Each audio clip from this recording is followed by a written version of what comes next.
Happy women's day to all the lovely ladies. और मुझे अच्छा लग रहा है यहाँ पे आके एमएनएम मेडिकल कॉलेज में ब्रेस्ट कैंसर के ऊपर एक कॉन्फ्रेंस ऑर्गेनाइज हुआ है and definitely it is a need of the time, क्योंकि ब्रेस्ट कैंसर में बहुत एडवांसमेंट आ चुका है, चाहे वो सर्जरी की बात हो, चाहे रेडिएशन की बात हो, या चाहे कीमोथेरेपी इम्यूनोथेरेपी की बात हो।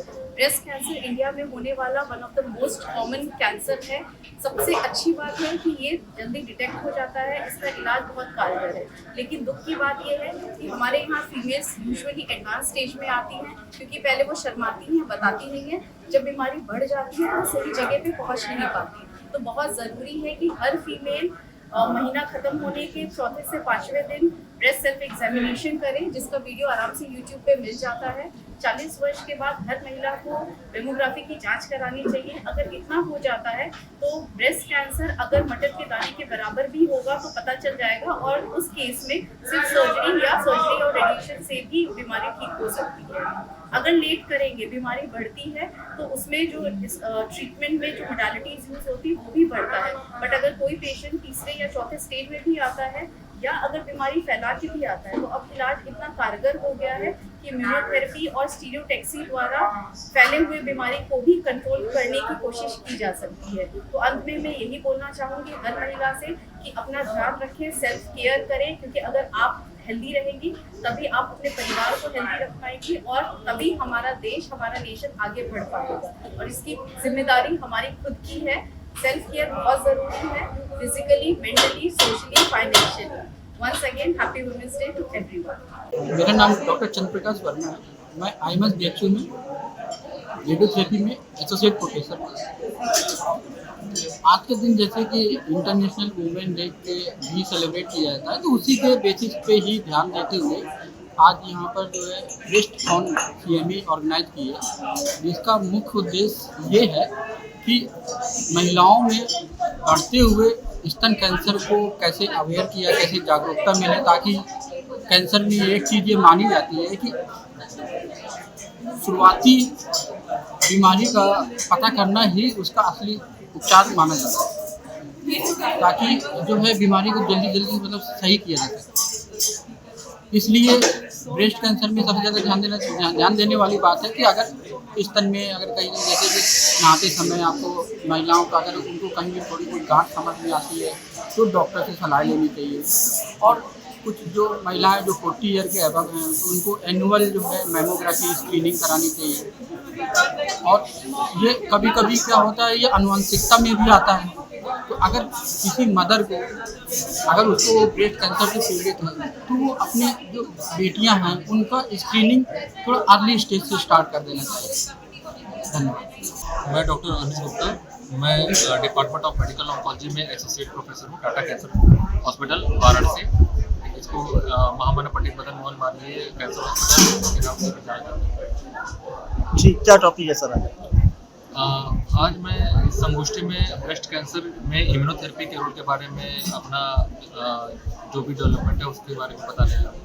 जैसा कि इम्यूनोथेरेपी पिछले एक दशक में काफ़ी उसने अपना रोल बनाया है ब्रेस्ट कैंसर में। तो इसी संदर्भ में कि अभी लेटेस्ट क्या डेवलपमेंट है और अभी क्या डेटा है उसे तो मैं यहाँ क्या है डेवलपमेंट, क्या है फिर भी अगर लोग भी जानना चाहेंगे क्या डेवलपमेंट है?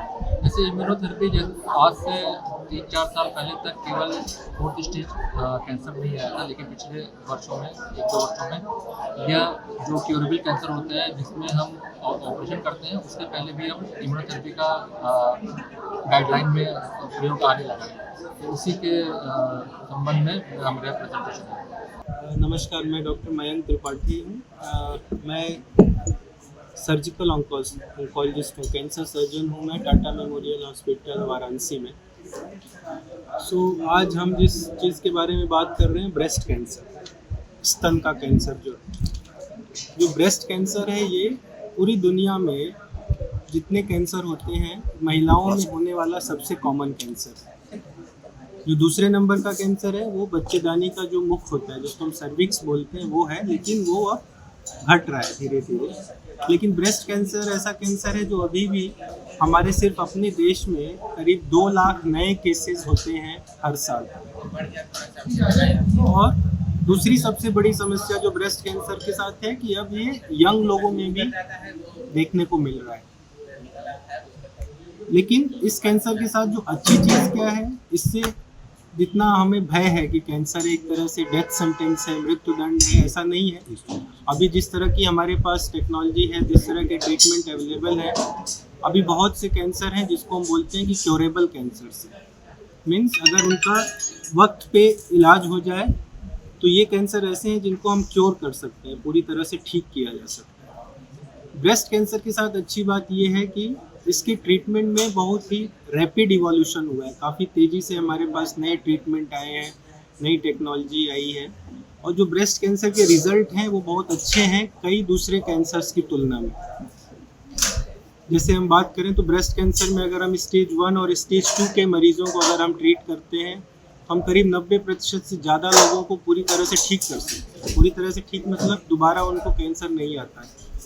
लेकिन हमारे साथ समस्या ये है कि हमारे देश में जो लोग हमारे पास आते हैं वो ज़्यादातर एडवांस कैंसर लेके आते हैं। वो बहुत दिनों तक अपना कैंसर बताते नहीं है कि ब्रेस्ट में गांठ है, या उसका ट्रीटमेंट लेते रहेंगे आयुर्वेदिक, होम्योपैथिक, जो चीज़ें उनको हेल्प नहीं कर रही होती हैं उस पॉइंट पे।